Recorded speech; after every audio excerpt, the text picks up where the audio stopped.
we're going to show you the opening part of this, which is this.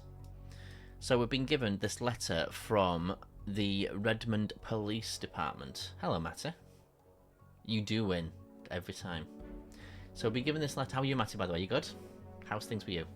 So we'll be given this letter by the Redmond Police Department, and they've recruited us. We need to complete this mystery for them. So Friday 22nd of March 2019. I'm really good, Matt. Thanks for asking. I'm really good. How's things over in Germany? So to detective you guys, not us, to detective you guys, I'm assigning you to the murder case of Chloe Whittle, found dead in Cheshirewick Park on the evening of Friday the 15th of March 2019. She had been stabbed while walking home following a meal out with her father, Jeremy Whittle. Mr. Whittle was found at Redmond railway station not long after with a knife in his possession, so he's currently our main suspect. However, there are 5 other individuals we believe also have motive to kill. Detective Hamblin was originally assigned to solve this murder case, however she recently got married and left for her honeymoon in Botswana yesterday and won't be back for 3 weeks. She had collected all the necessary evidence in the days prior to being granted leave, and as the time is of the essence, we're assigning you to pick up the case where Hamblin left off. We've sourced 4 photographs from Chloe's house to help you put some faces to names. Attached is a note from Hamblin left before leaving. Good luck. You had a knee surgery? I didn't know you were going for surgery. It'll be alright. Sounds like everything's good, but yeah. Did you have like an actual like a little knee injury? Like, does that involve surgery? Does that involve like just resting? Did you just twist it?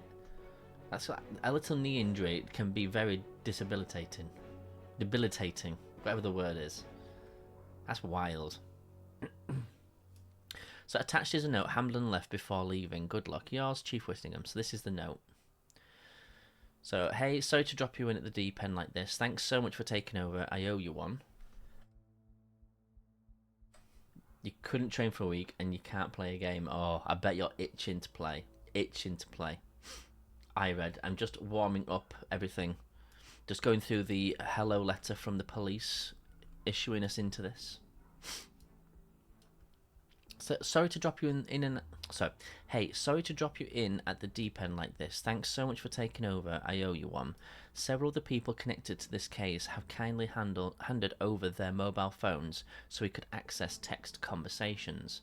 If you need to access my emails at any point, you can do so here, blah blah blah. My username is blah blah blah. My password is husband's first name, plus our wedding date. Sorry again, good luck.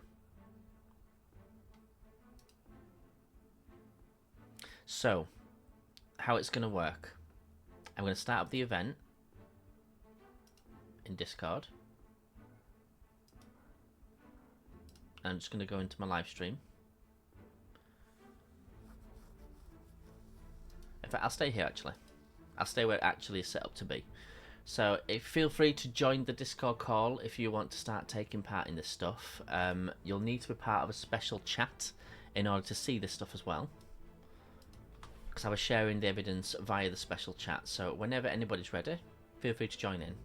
But yeah, please use the private chat we've got to look at the evidence as you need to.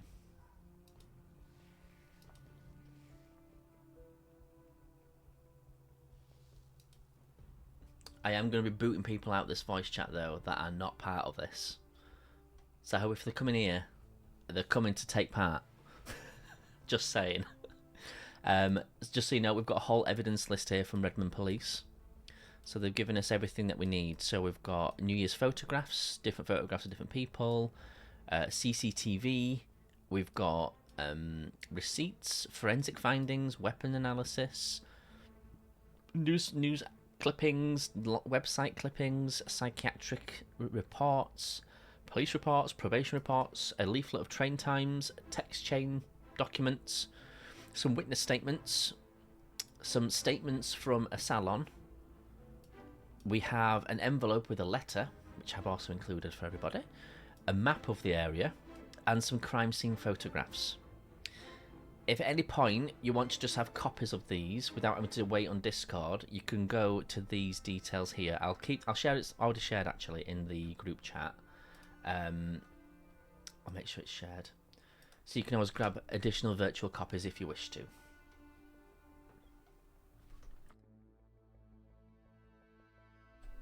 Okay, so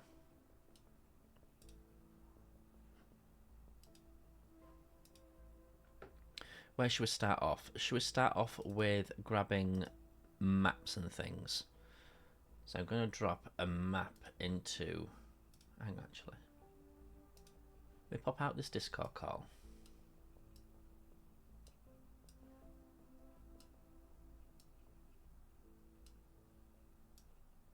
We can put in a corner somewhere who's in the call, can't we?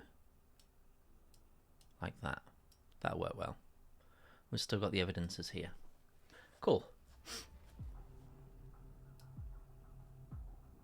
That was really well. So you see who's talking, and you'll be able to see the evidence. So let's start loading up some stuff. So this is a map of Redmond, and it's showing different locations. So we already know that someone has been found at a train station, which is here, with a knife and a suspect. And what did the other thing say? Stabbed while walking home from a meal out with their father. And then the father was found at the train station with a knife in his possession. So going from somewhere to somewhere, that's what we know.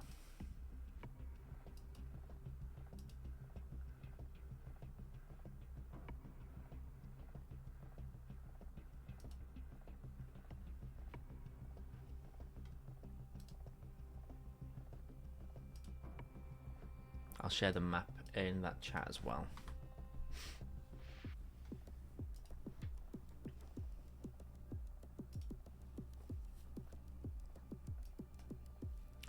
So I don't know where we should start really. There's lots of different things here. Oh, hi Red, welcome back.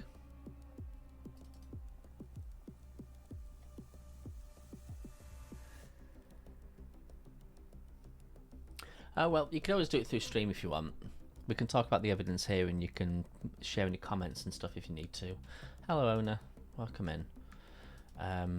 Let's read some news articles then. So this is a news article from BAC News on the 8th of March. Redmond hairdresser takes home £13 million win from the lottery. It's alright for some, isn't it? For some, the number 13 is bad luck, but it certainly wasn't an unlucky number for one Redmond hairdresser who won British Lottery's £13 million prize. Chloe Whittle was the one who was murdered. 23 was the only winner of Wednesday night's draw, taking home £13 million. Making the win even more fortuitous was the fact that the winning ticket was the first lottery ticket Miss Whittle had ever bought. My boyfriend's been playing every week since he turned 16. I started joining on the fun, and I win the first time. It does seem a little unfair, but then luck is blind, I guess. When asked how her boyfriend had taken it, she said he's a little steamed about it, not too much though. Miss Whittle said she was adamant she wasn't going to let the money change her life too much. They always say that, don't they? I'm not buying a great big house, they're not cosy enough, and I don't think I can handle a fancy car. I would never leave my driveway because I'd be too scared to get scratched or something. When asked what she did want to spend the money on, she said that her plan was to quit a job and leave off the winnings, saying, I'm only 23 now, I plan to only take out a certain amount each year and keep the rest in the bank. That way I'm set for life. 13 million should give me enough as long as I'm careful about it. She went to say, I've heard stories of lotto winners who blow through all their money in a year or two, so I'm going to make sure to avoid the same mistake. When pressed to one luxury she had her eye on, she admitted to already having bought a rare collectible diamond and trusted watch. I've been wearing my Tatio digital watch since I was 14. It served me well, but I've always dreamt of having a beautiful watch that could become a family heirloom, and now I have it.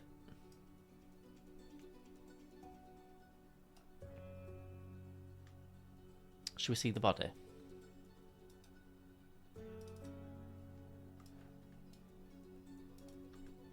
How are you doing, Oni? You good? Let's look at some photo evidence.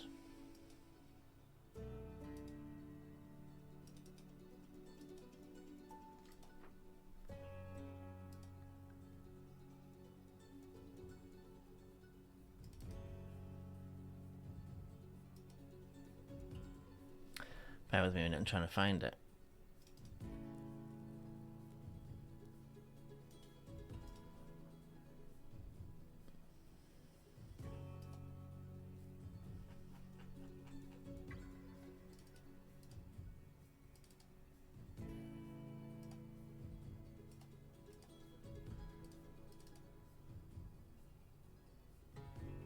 So I got the CCTV evidence. I swore I saw a picture of the body. Oh, you might have got the headset to work on the laptop. Nice, Normac.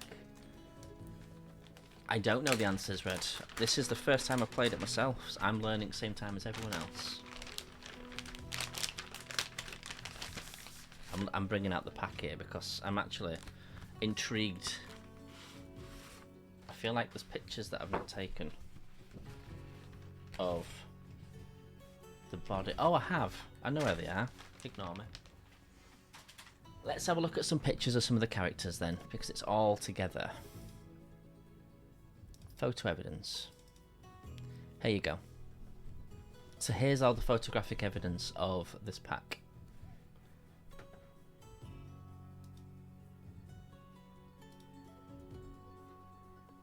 I'll also share this in the chat as well, so people who are playing digitally can see it.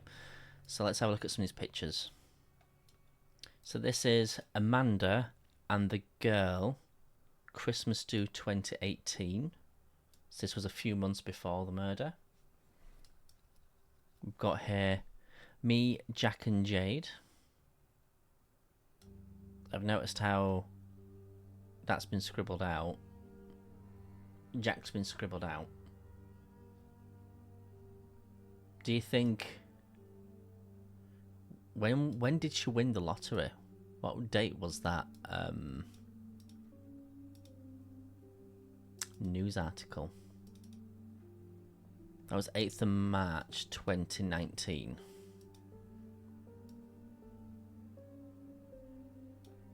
So this was taken in 2018. Do you think she split up with the boyfriend? Scratched out his face because she don't want him on the picture anymore?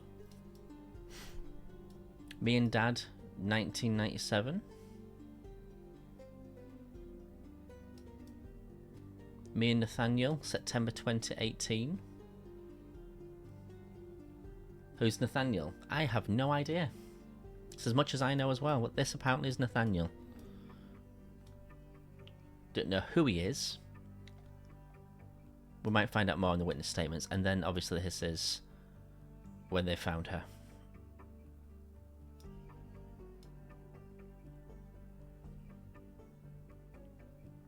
Grim, eh? Grim. So this is obviously our murder victim. Our lottery winner.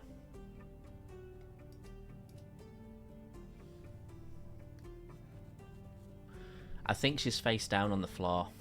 I think that's what it is. It's been a few years. I don't know. Don't know, Red. I'm trying to get into the story, not presume they're all fake. Let's have a look at the forensic then. Let's have a look at what they found. Let's start from the actual murder scene probably. Does that work for everyone?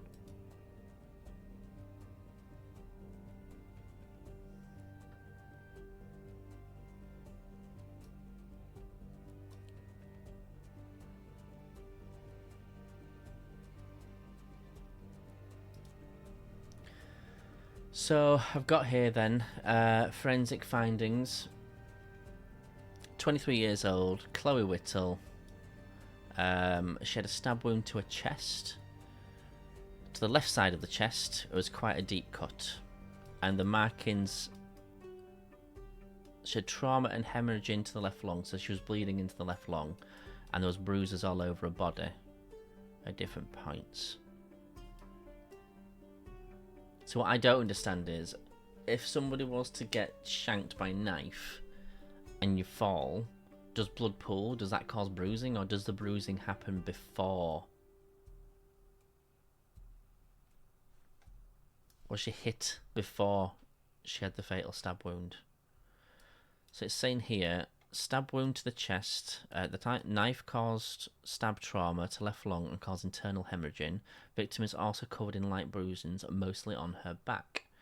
As the coroner conducted an inquiry into the death of the deceased, and after considering the evidence to date, I present the following findings.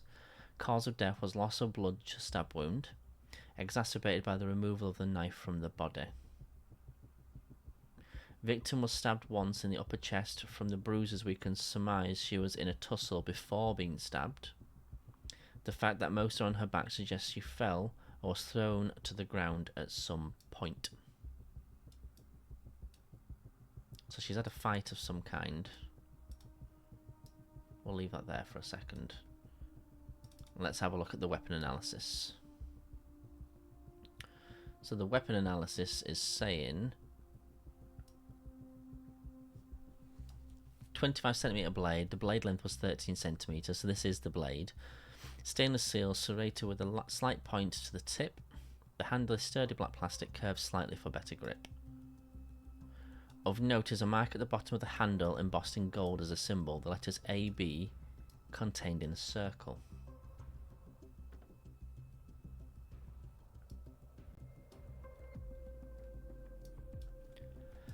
Initial analysis of the knife reveals traces of blood and flesh tissue, and they were faint as Mr. Whittle has presumably wiped the blood off, but still present as he hadn't properly washed and cleaned the knife. Jeremy Whittle's fingerprints were found on the handle. We've begun work on genetic analysis and comparisons with sample of the victim's blood tissue. This will take some time and we shall email you the results as soon as we get them. So there's full fingerprints on there, which matched the dad. And they've collected blood and tissue samples from it. Okay.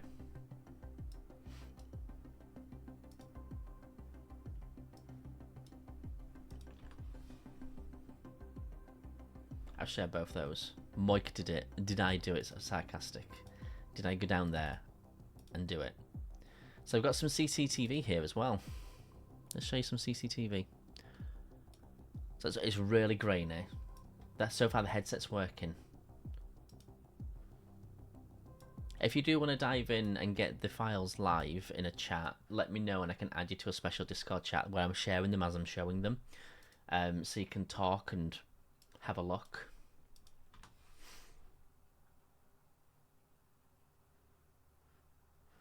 So we've got here some really grainy CCTV, and I believe this is from the train station, if I'm right. It looks like the train station. So it looks like there's a man outside the train station. Yeah, if you want to join, jump into the live lobby, and I can drag you over to the live stream. And I'll add you into the chat as well.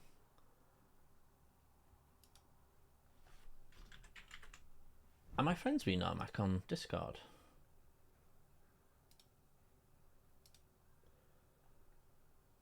I sent you a friend request. If that then lets you get added.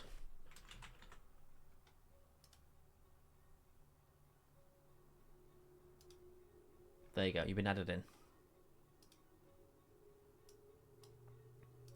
Hello. How are you, Nomak?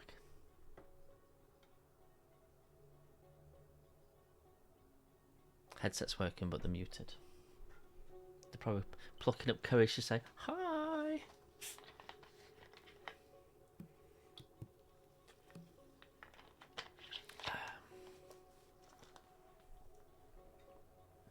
Can't hear you, Nomak, if you're talking. I don't hear a thing. Wait, is it working? Hear a thing. I can hear myself. Wait, Is it working? hear a thing. I can hear myself. Huh? Is it? I can hear myself through. Huh? What? I don't know. I can hear myself through. No. Oh, hello. I hear you. No, is that you then?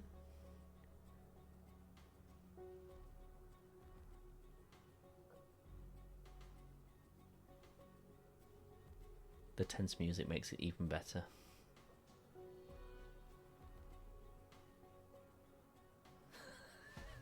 Are you on PC or are you on Xbox?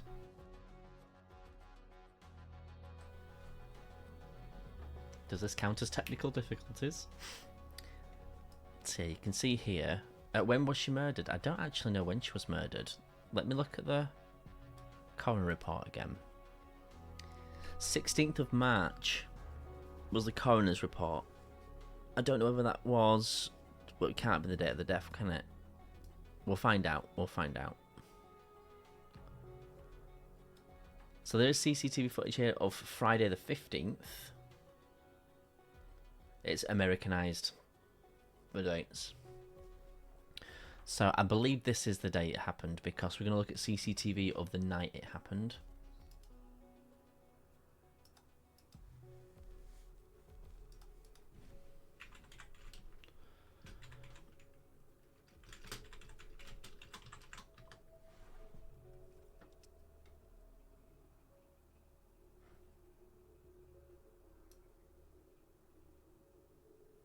The day it happened, Red, will be this. We're looking at the date of the CCTV.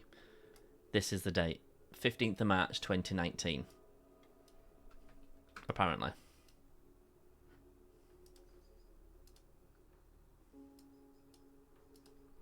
Hey, Phil. Hello. Sorry I'm late. It's alright, we already got started.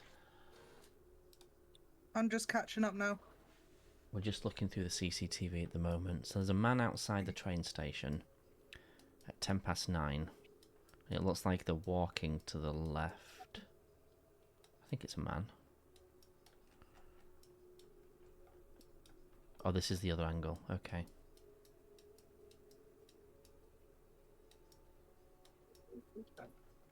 Who does that look like? Does that look like anyone? Oh, it looks like my nan. Looks like you can. Then there's a train, 16 minutes past, and they get on the train. I don't know what that CCTV is showing us at all. Foe's nan is the killer confirmed, says Sarcastic. So we have two questions that Red's still unsure of. Right. What day did she get murdered? I don't actually know. That's what we're trying to figure out. I don't know if any of the pictures so far show it, which it doesn't. It just shows... Found dead on Friday the 15th of March in the park. Where do you find that? 2019, in the very first internal memorandum picture that you posted. Oh yes, yep, we went through at the very beginning. Yep, yep. And the dates on the CCTV that you're showing right now correlate with the same date in that letter. That makes sense. Okay. Hey, Red. So what I'm doing, I'm sharing all the pictures as I'm going through them on stream in that chat as well. So you'll have everything to scroll up, down, go backwards and forwards. Just tell me what you're looking at if you're reading something out, and I can put it back on stream for you. That's all the I'm CC. going through everything from the beginning quickly, sorry. No, it's fine. I'm just marking off on my folders here if I've already shared everything. So we know there's nothing else to look for. Edit.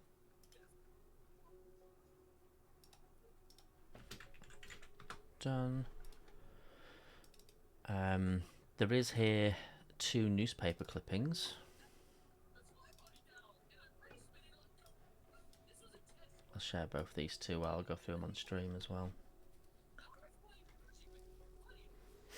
Local girl found murdered at Cheshirewick Park. Ooh, we had the map, didn't we? Can we use the map? Can you guys hear me okay? Oh yes, we Yeah, can. we got you. Okay, I fixed it. Turns out, I muted my Discord tab by accident. Makes total sense. That's what I do, I'm classic, what can I say?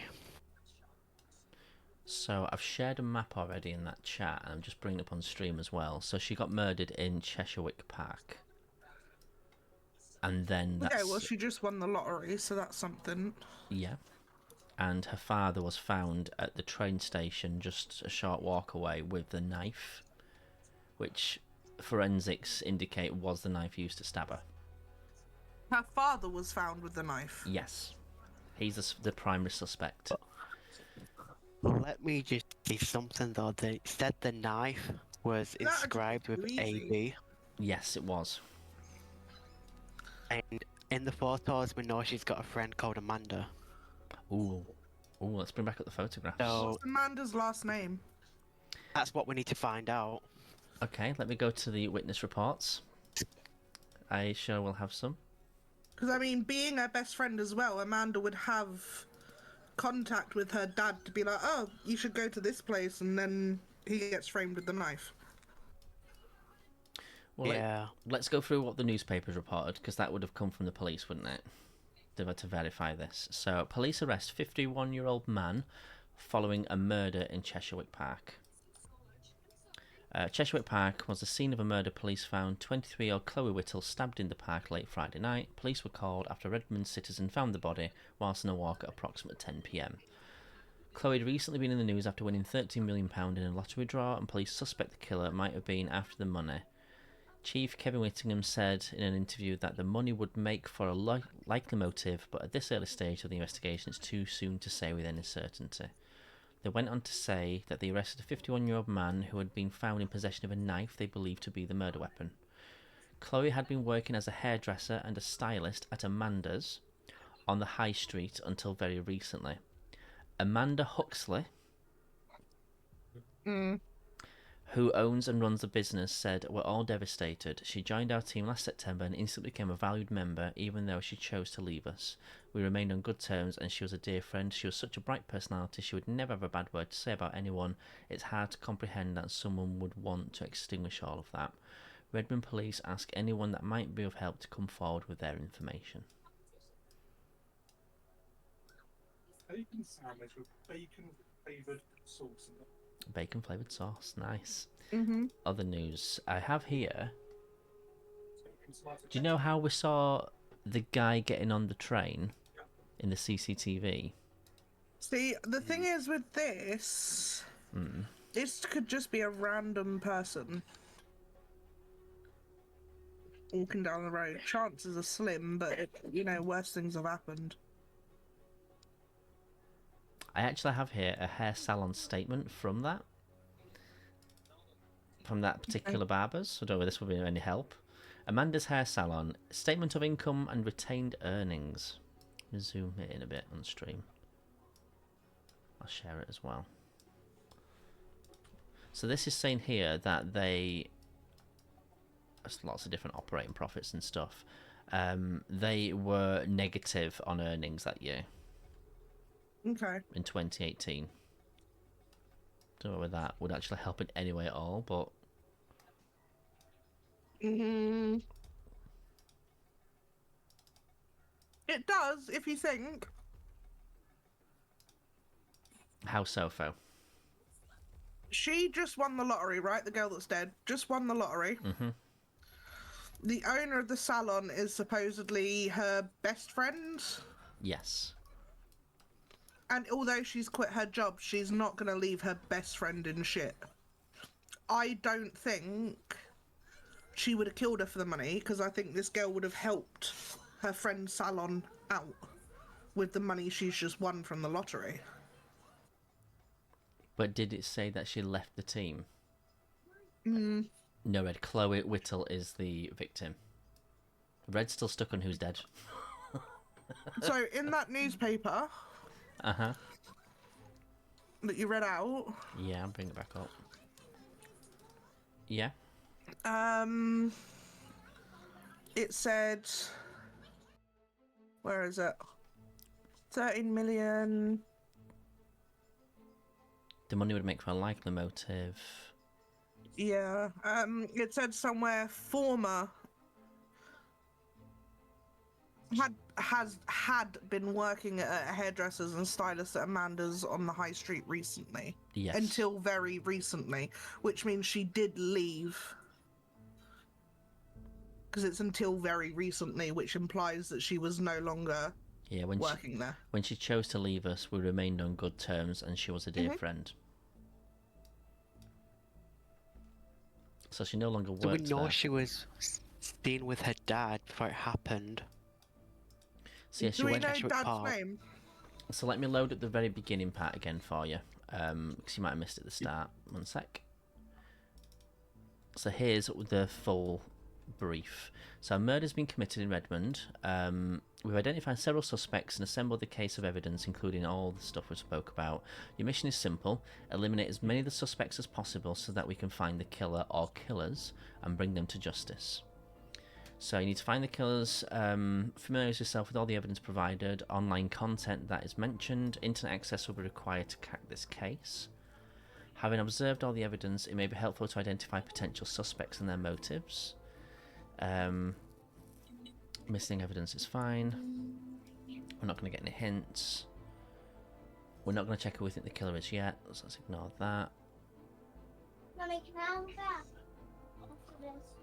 Not tonight, sweetie. You can tomorrow. That's all it says here. I said maybe. Okay. So, I'm going a slightly different way with this. Seems interesting, though. Her father's name is Jeremy Whittle. The knife had AB on it. But, now, I just want to point out here, at the very beginning, first letter, the internal memorandum, it points out that the detective working the case had recently gotten married, so Hamblin wouldn't have been their last name at the time. So their name was... Hamblin, but that's after they've recently gotten married. Yeah, I'm trying to figure out what the first name is if it says the first name. Yeah. Detective Hamblin was originally assigned to solve the murder. Yeah, it doesn't say her first name at all. Oh, J. Hamblin. Okay, never mind. Does it? Where is that? In the handwritten note at the bottom, gives you her username to a computer. Oh, yeah. Yeah, good point.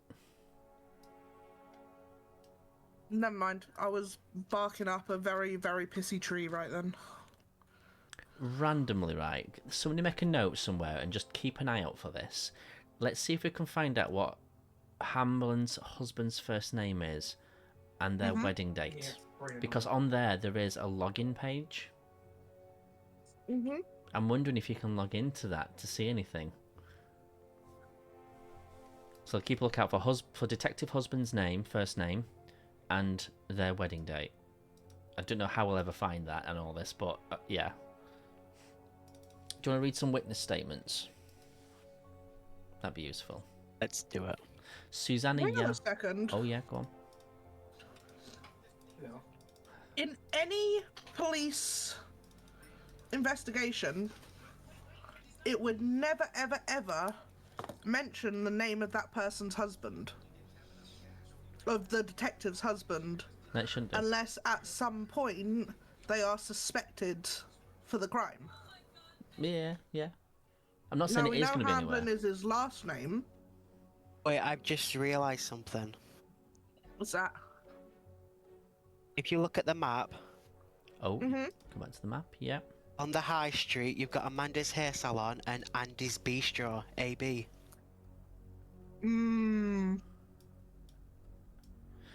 Is this The knife has come from the bistro. okay? And if I go The to knife has come from the bistro, and I'm pretty sure she was celebrating a dinner with her father beforehand. Right, but how would her father get to the back to the kitchen to get the knife? but it's a bistro, you can Or have it if on the it's a s- table. What if it's a... Yeah, Yeah, what if true. it's But a was it a steak knife steak you have knife? at a table? That wasn't a steak knife in the picture for the knife that they found, though.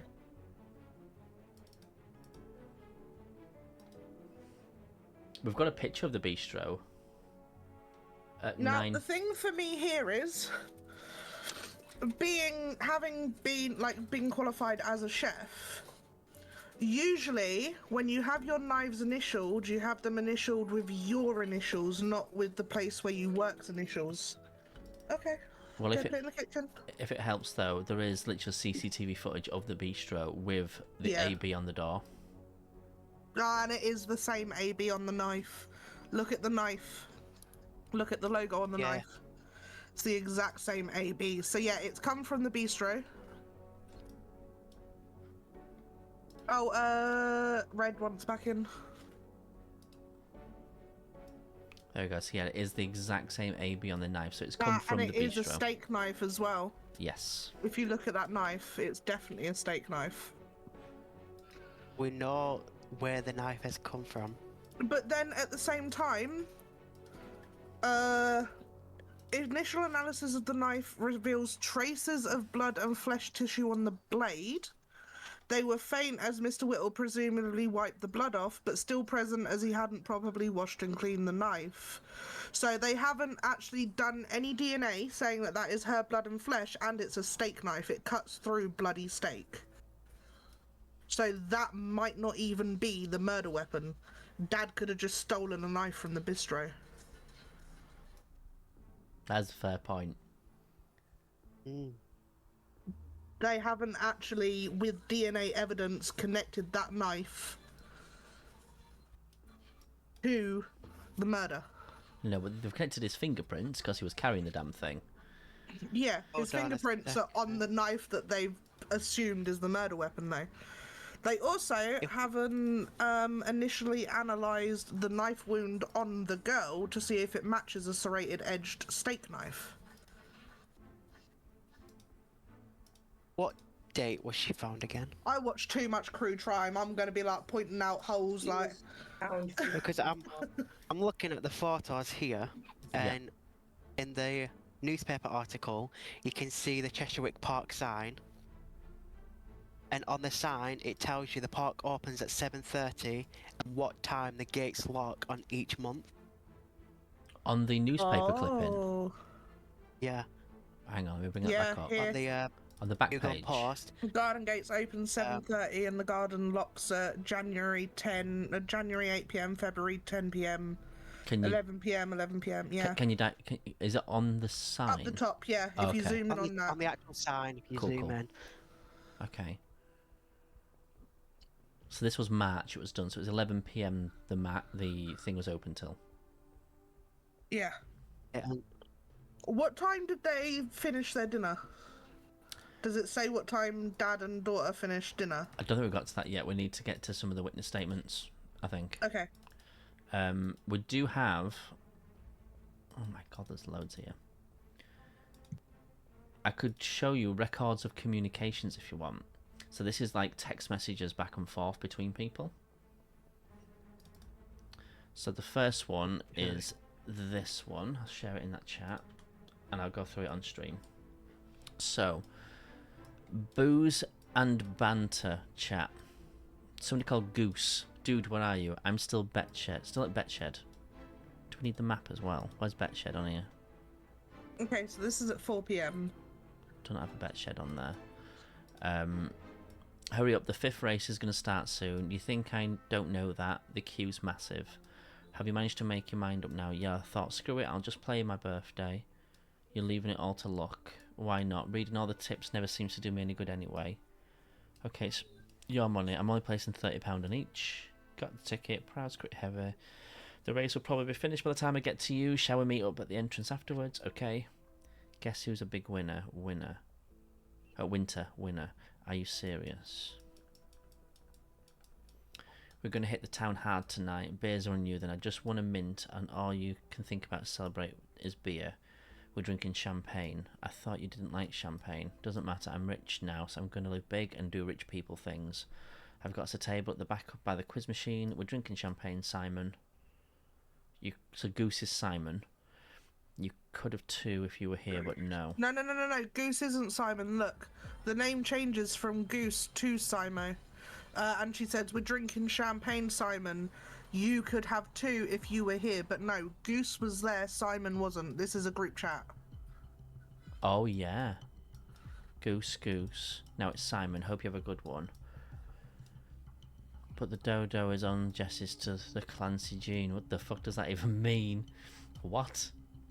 Dirty life. So have they been drinking? She's drunk. She's drunk. This is 4 hours later after she's won the money. Go to Yeah. bed and stop drunk texting me. I have to get up early tomorrow.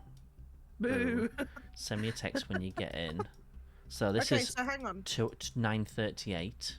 Yeah. The message. This conversation ends at 20 to 10, starts at 4 o'clock.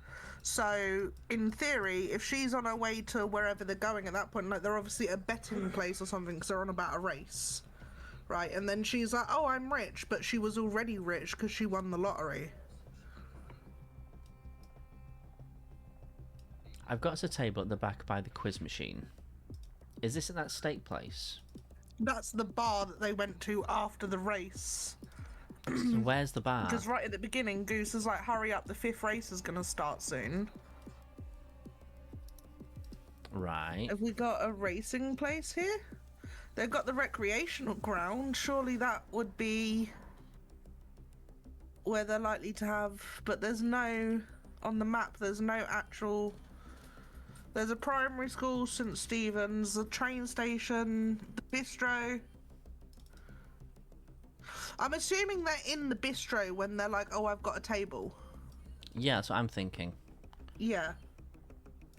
Which means she went back to the bistro after her win, which would have been after her dinner with her father. She wasn't there with him when she was drunk. Wait, when? We know that for a fact because she went to Goose and was doing races with him, won money, and went back to the bistro with Goose. Or went somewhere with Goose that we're assuming is the bistro. Wait, when are these messages dated? They're not Dated is a good dated. point. It's not dated. This is not the day of the death, no. Oh wait, It's there's like- one more. Did you see that one at the end there? Yeah, showed that one. Okay, Yeah. I didn't look at that It's one. at 22:05, but she died before 10 p.m. Hang on. So we've got this So here. it's So not this. the day of the death. So Okay, and she said we both got back. Okay, Simon, gonna sleep now. Hang on. Bye. hang on. Yeah. There is a page 1 and a page 2 to this document which confirms it was the 15th of March. Okay, so this was the day that she died. So she was at home at 10 o'clock unless somebody else was messaging him from her phone. I No, have. but the newspaper says she was found dead at 10 p.m. Right? Or am I true? Wait, let me check. Hang on, let's... I'm going to go back now. News evidence. Police were Newspaper. called after a Redmond citizen found the body whilst on a walk at approximately 10 p.m. Yeah, spot on. Approximately, yeah. Yeah, so Doesn't before- necessarily mean 10 p.m. on the dot, but... Yeah. It adds up though. So that text message came probably just before her. Oh, it does say something. We both got back. Okay, Who is the Simon. both? Gonna sleep Gonna now. sleep now. Bye. Bye. Yeah, and that was We sent both at got 5 back. past 10.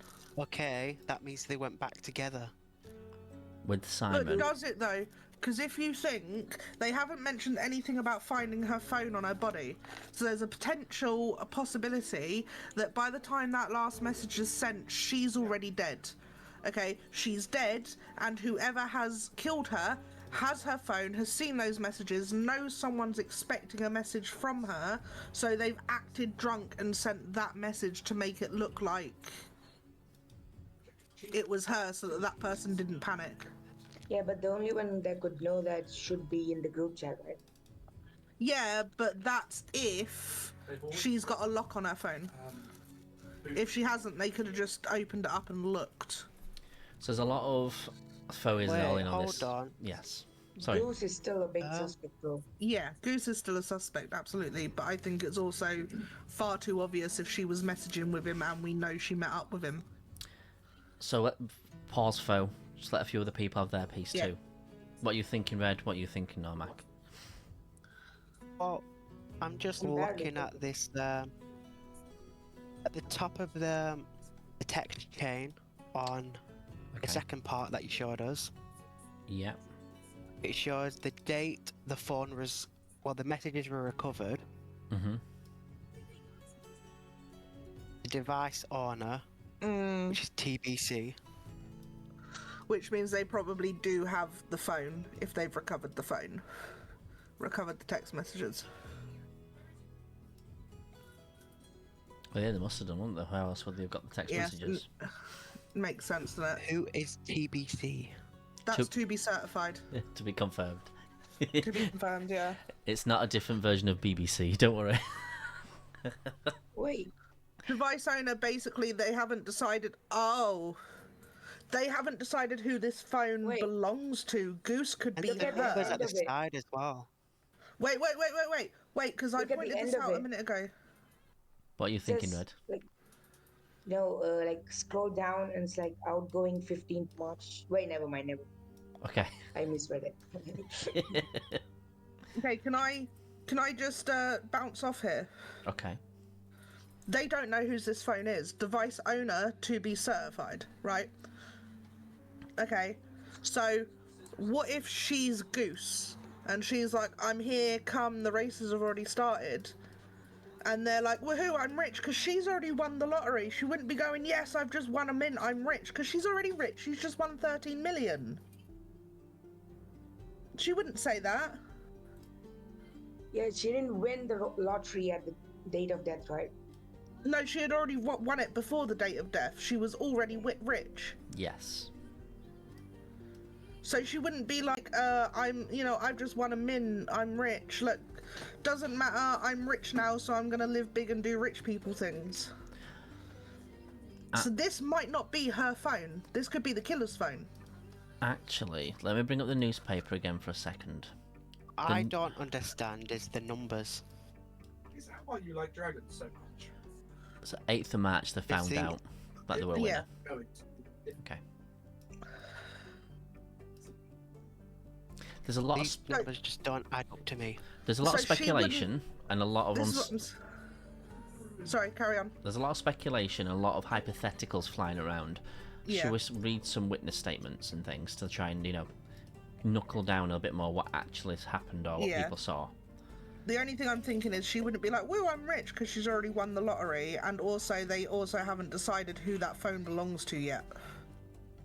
We've still got probably 2/3 the evidence to get through. So I'm thinking we go through the witness statements and it might clear some stuff up. Maybe. So I'll read it out on stream and then I'll share the actual document with you as well. So this is Susanna Yardley, who was a witness to all this. They're willing to appear in court.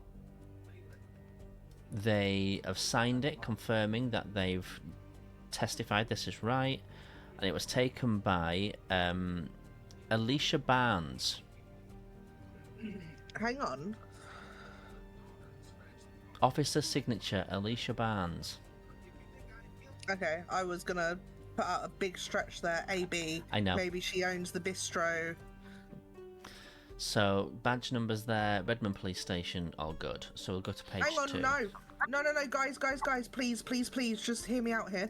Scroll back down, Mike. Look at that signature. Look at the AB on it, and then go back and look at the AB on the bistro. Okay, one sec. Photo evidence, forensic findings, weapon analysis. There's the AB. We put them side by side.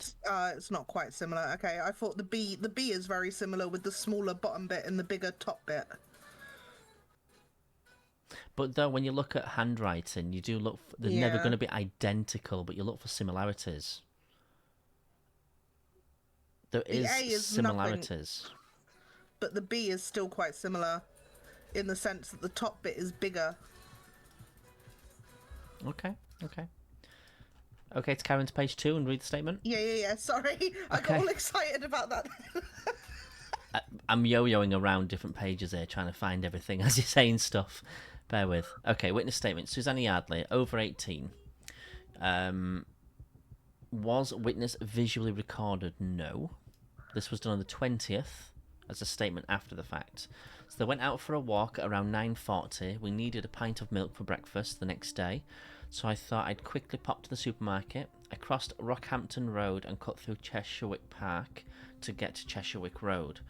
On my first walkthrough, I noticed two figures fighting. Well, fighting is perhaps the wrong word. It wasn't so much as a fight as a scuffle. I just tried to walk on by as quickly as I could before one of them saw me. I didn't want to get involved. Also, I didn't want to be a rubbernecker sticking my nose into other people's business. Maybe I would have called the police if it looked like an attack, like if one of them was being helplessly beaten up by the other. But it didn't look like that. After I'd been to the shop, I decided to skip the park so I wouldn't have to face the fighting people again. I spent quite a while in the store because I'm quite friendly with one of the women on the tills, and we chatted for a couple of minutes. So I walked back on Gately and Rockhampton, but as I passed the entrance to the park, I looked in and saw a figure lying on the path. I thought they might be hurt, so I went in to check. It was Miss Whittle. It was obvious she had been stabbed, there was blood everywhere, and she wasn't responsive, so I took my phone out and I called 999. I remember the clock on my phone said the time, it was just a few minutes after 10. Okay. I've got another witness statement here from Tom Ratcliffe. This person's willing to appear in court, again by the same police officer, and they have got to say, I'll share the first one by the way, in the chat. There you go. The second witness statement says, so it's obviously handwritten by them as well. So these are a waiter at Andy's Bistro.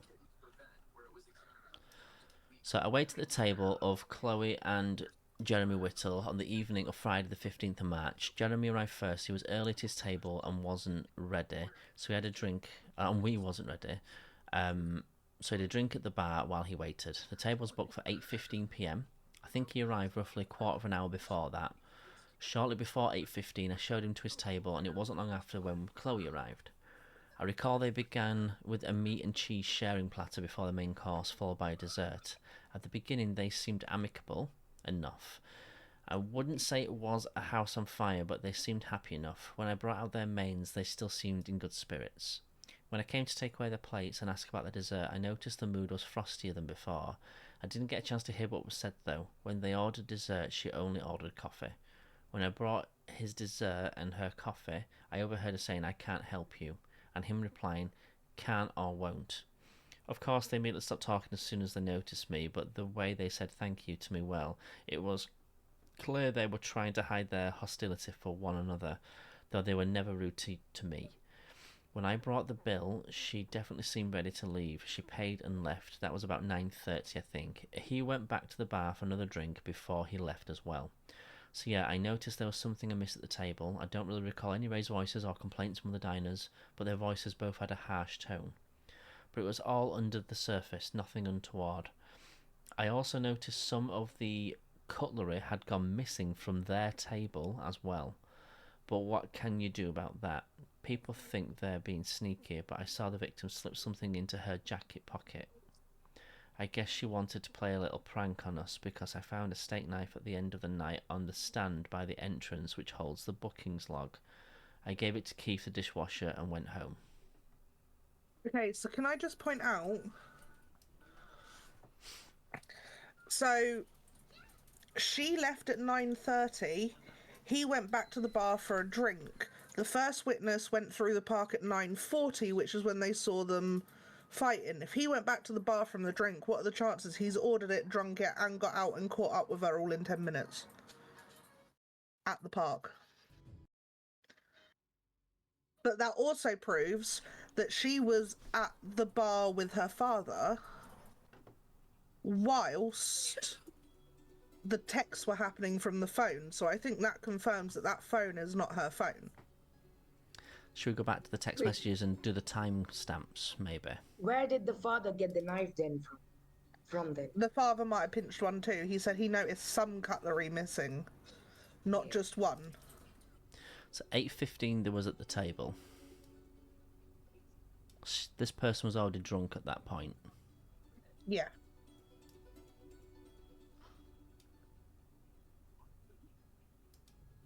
Them text messages really confuse things. I have another set of communications, text messages. Okay. So this one is from... Oh, let me show you the picture, it'll be easier. This is from... is that Blondie? Yeah, Blondie. How is everything at Amanda's? Just 2 more days and my notice period is up. Whoop whoop. So this is from the deceased. Every day that goes by just makes it more obvious Amanda isn't taking it well. Sad to lose her star employee, yeah, but she's also worried that I'm going to set up my own salon in town and take all of her clients. You're not gonna though? Well, yeah, duh, that's just what she thinks, proper paranoia. I see, well, except for Miss Huxley, all good. Nope, that creepy girl came by the salon. The one who's been ringing and asking for you. Yeah, relentlessly, like 13 times in the last week alone. How much longer are you going to put up with it? I've already put an end to it. I did try to let her down gently. And how did that go down? Like a cup of cold sick. That bad. I think she thought we're closer friends than we really were. I mean, we were never friends, not really. She was just a girl in the year below I had to walk to school with. She was under the impression we were super best friends and always had been, so yeah, they were tears. Man, that sounds like you've got your hands full. At least Nathaniel's out of the way. It's all okay with him. No, he's furious that I was putting my lotto winnings in the bank. He'd already begun planning out a round the world tour, flying first class to Singapore and staying in the Ritz. Nathaniel's her ex-boyfriend, I think. Yeah. Looks like she broke up with him when she won the lottery. Yeah, you could probably afford that. I mean, yes, 30 million is a lot, but it's not a bottomless money bag. I'm just worried about spending too much too quickly. She said that in the news article as well. They're going out on a blaze of glory and end up worse than they were before. Quite frankly, I kind of regretting the whole press thing. Everyone's coming to me asking for a favour here or help me out there, and I don't want to play favourites. Dad's reached out, and I'm hoping it's to rebuild bridges. I want it to be, but I have my doubts. Even Jack's tried to get back in touch. He never wanted to see me again after last year, but now I'm a millionaire, he's changed his tune. So you're not going to help anyone. I don't want to be a pain about it, but yeah, hardline approach. Make it easy to shut down their guilt tripping by saying it's nothing personal. It'd be nice to do something for Nave's birthday, treat him to a nice meal or something. I hear Andy's bistro is nice. Yeah, I've heard that. I'm taking my dad there on Friday. Isn't Friday Nath's birthday? Yeah, but he's off with his friends. Something of an annual trip apparently. Some tradition they've been doing for years. I think we'll do something nice next weekend, a bit more civilised. Assuming we're not still at each other's throats by then. Okay, so Nathan's off out somewhere else for his birthday, so it's not going to be Nathan. But we still don't know who that second phone is because it's not hers. I think that just proves that, because otherwise, like, the phone numbers don't match either. There's one last string of text messages here, which is an interesting one. It's from somebody called Shifty. So Shifty says, what do you want? So hey, what do you want? So hang on, Sarcastic says, do we know if Nathan actually went anywhere? She said he was doing it, but... Yeah, that's true. So hey, what do you want? I'm trying to get in touch with Chloe. I want to try and give things a second go. Can't seem to get hold of her. Has she changed her number or something? She's probably just blocked your number because she doesn't want to speak with you and you're really trying to patch things up. Are you trying to go after her lotto winnings? Because if you are, don't bother. She's not sharing. She told me so herself. So is this Blondie talking to him? Sounds like it. It's not like that. I just need a bit to get me out of a hole. So they do want money. She's not offering charity. She won't help me out. She's not going to help you. You need help. It's none of your business. Of course, sorry for asking. However, I was just thinking we both need help, and if she won't help us, maybe we help ourselves. Steal the money? I would never do that. Message deleted. Message deleted. Messages deleted. Okay, do we have the police custody chain letter thing for that one? Yeah, we can see the phone numbers then. Yeah. Oh yeah, good point. One sec. This one. 84257. 84257. Doesn't match either of the current numbers that we already know. That's a very good point though. Let me just share. That's the last of the text messages, so you've got everything there to swirl through. Just tell me if you're reading any of them, I'll bring them back up. I'm trying to keep track of what I have and haven't shown you. Photo evidence we've done.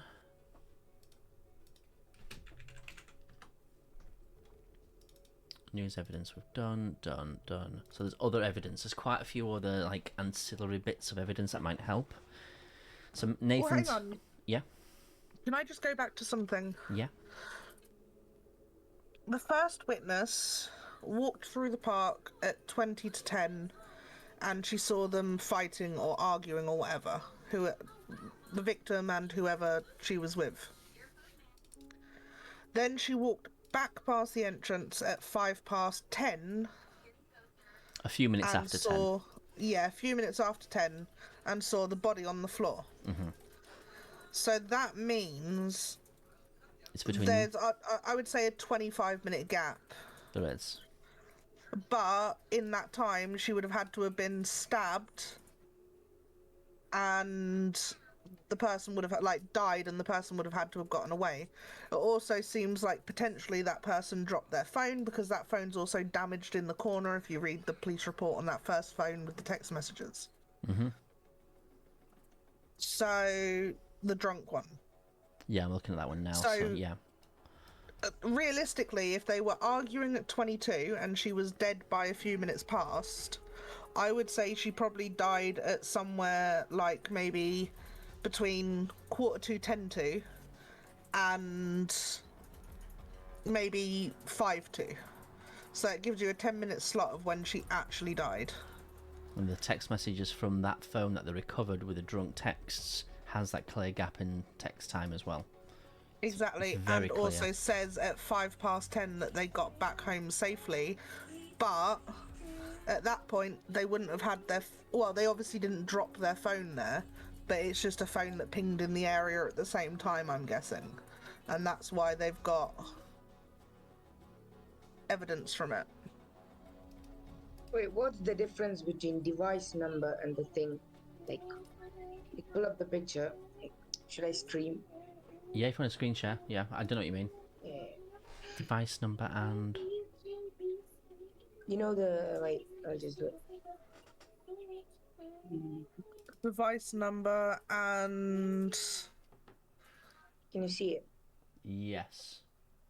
What's the difference between this and this? Let me have a look quickly, hang on. Oh, so the top number, device number, is the phone, physical phone that they're holding. The ones in the list below are the number that they're texting to. Oh, okay. Oh, hang on. But I see your point, though. We haven't checked this, though. You only checked Guys. This. Yeah, that's right. Yeah, good point. That first one is texting themselves? No, That's what I tried to say on the very first one we had, because... The incoming and outgoing numbers are the same phone numbers.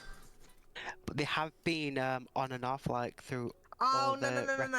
That's not that. It just means that it is that one device that is receiving and sending text messages. It's not another number that's texting them.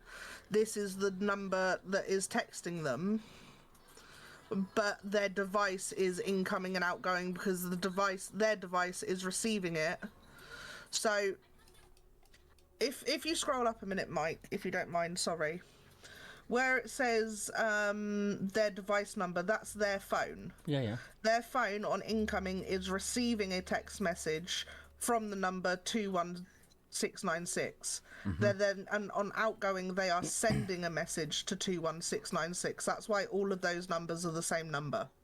And then it changes at the bottom because the second person, Simon, starts to message as well. Yeah. It's just a table version of the text messages that you're reading. Yeah. It's the same thing, just with a different format. It's not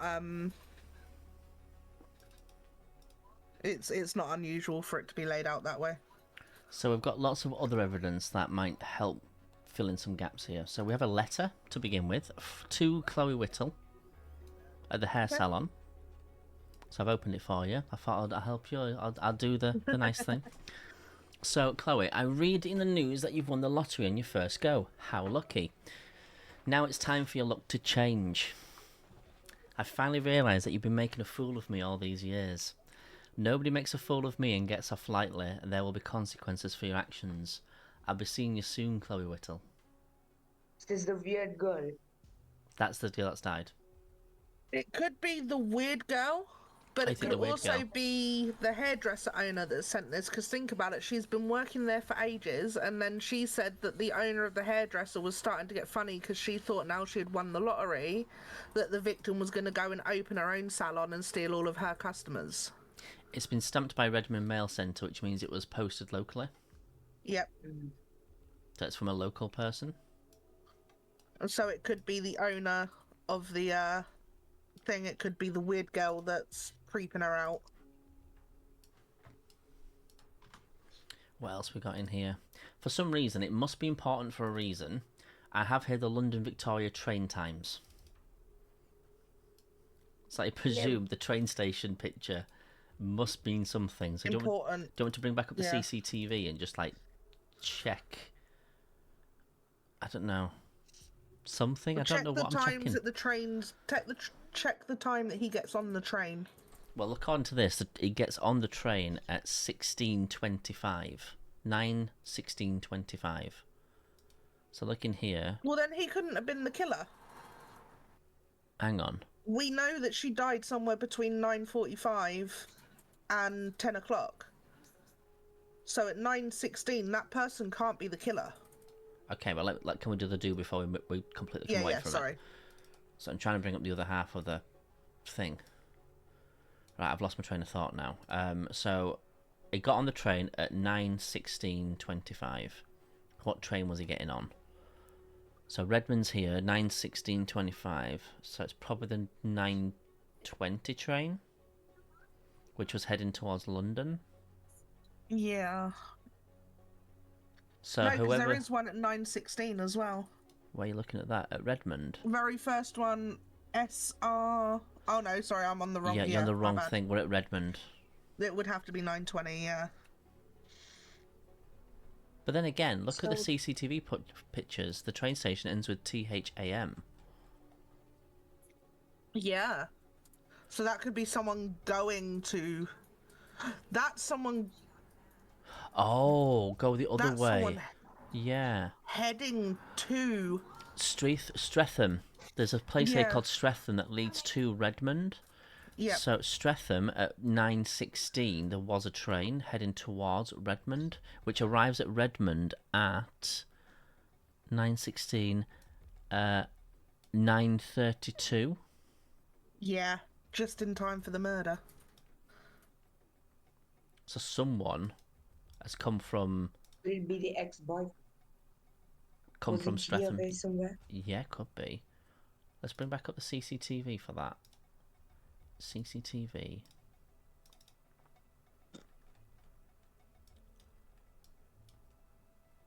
Right, I'm just going to be... That does look like him. I'm going to be a bit of an idiot. I'm going to look back at the photo evidence.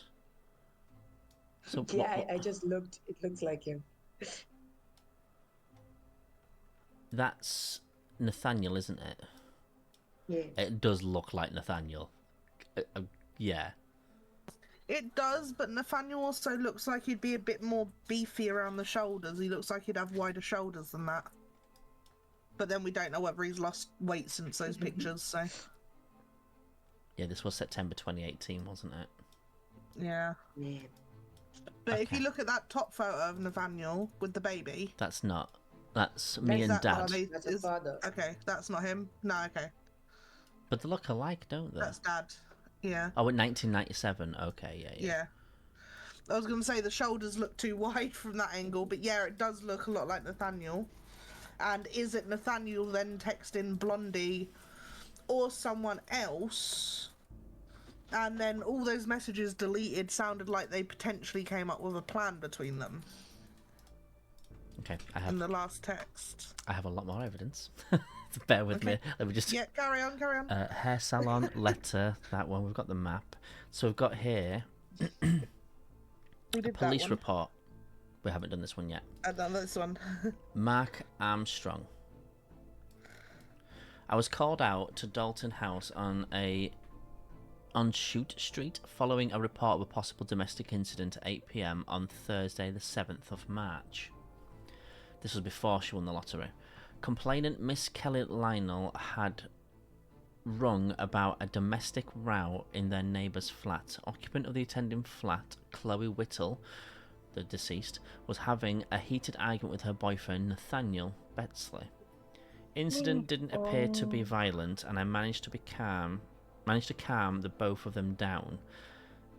Betsley then took the opportunity to leave, speaking to Whittle by herself. She said it was just an argument and did not want to take the matter further. After that, there were no further complaints from the neighbours that evening. So is that where they broke up with each other? Well, it makes sense, doesn't That it? might have been because you don't find out you won the lottery by having a picture taken of you holding a cheque, do you? You find out no, before and then that's pose later for it. done. Yeah, So- I mean, especially this seems to be in the UK Yes, UK. because of the train lines. Mhm. So that says to me, like, usually with the UK, you win the lottery and then you've the got Wednesday. to write. Yeah, you've got to write the letter to London, don't you, to the National Lottery place, and then usually you have to go up there and collect it, which is when I suspect that photo was taken. Yeah. Okay, adds to it. And then I've got here more things. I've got here some receipts. So the betting place, bet shed, a £30 stake for Cherry Pie and Bravo Charlie. They won 60 quid. They didn't really win big, did they? Although they're like, oh, I'm rich. This definitely isn't her. And then Gloucestershire cabs. Who is that? Who created that cab? What distance? 2.6 mile. Like, where even is that going? 2.6 miles for a tenner, you'd be lucky. Yeah, I know. I know. It's £10 flat charge before mileage. Okay, so but this is also Cheltenham Racecourse. This is Cheltenham Racecourse, racecourse in Gloucestershire. This isn't in this place. They're not connected This to these isn't in places, are they? Redmond. They're not connected by this train line in any way, are they? I don't know. No, they're not. No. Okay, that's fine. And then we've got... Oh, God. Oh, some interesting things here. Next up, probation report of Mr. Whittle, her dad. When does it What say? does probation mean? Probation's where you've been looked after by the police. Oh, They think that you may have committed a crime. I think, am I right? You're on probation because you've been caught or you're presumed to be done something, so they're watching you. It could also be when they leave prison, they're given a probation officer to keep an eye on them to make sure they don't reoffend while they're re-entering society, essentially, which is, yeah. So, it says here, I am pleased with the progress Mr. Whittle has made re-entering society. 6 months after leaving prison, there is no indication of Mr. Whittle having reoffended, and we have no record of him doing so. He's holding down a steady job at the local supermarket, and conversations held with the shop manager have been positive. They have no complaints, and Mr. Whittle is, in their words, a model employee. As part of his probation, Mr. Whittle has had to participate in various community service projects, which has participated in good-naturedly. In our interview, Mr. Whittle said he was also going to try and reconnect with his daughter, now 23. To say that Mr. Whittle's time spent in prison has impaired their relationship will be an understatement, considering she had only just started secondary school when he was incarcerated, sent to prison. I did notice while reading the news the other day that Miss Whittle had recently won a sizable amount in the lottery. At this present time, I have no reason to suspect this lottery win has any bearing on Mr. Whittle's desire to reconcile, and in a phone conversation with Miss Whittle, she said to me she's willing to give him the benefit of the doubt, and as such, I believe a meeting could be a positive influence, and I see no reason for this meeting to not go ahead. Okay, so I'm getting from that, he was already wanting to reconcile, he's reached out to her, they were frosty in the bistro area because it's the first time they've seen each other in absolutely ages, and she's thinking he's only reached out for the money, but he is genuinely reaching out for other reasons. She's then gone off into the Can I park. just point something out, though? Yeah.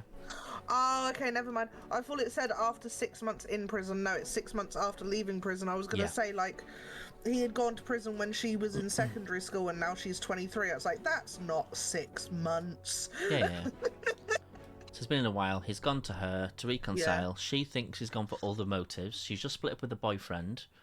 Yeah. She seems to have this toxic relationship with the manager of a salon she worked at that she's now quit because she's now a millionaire. And she doesn't want to help anybody out. and she's told a friend that, and it sounds like her friend has spoke with her ex about something, then deleted all the messages.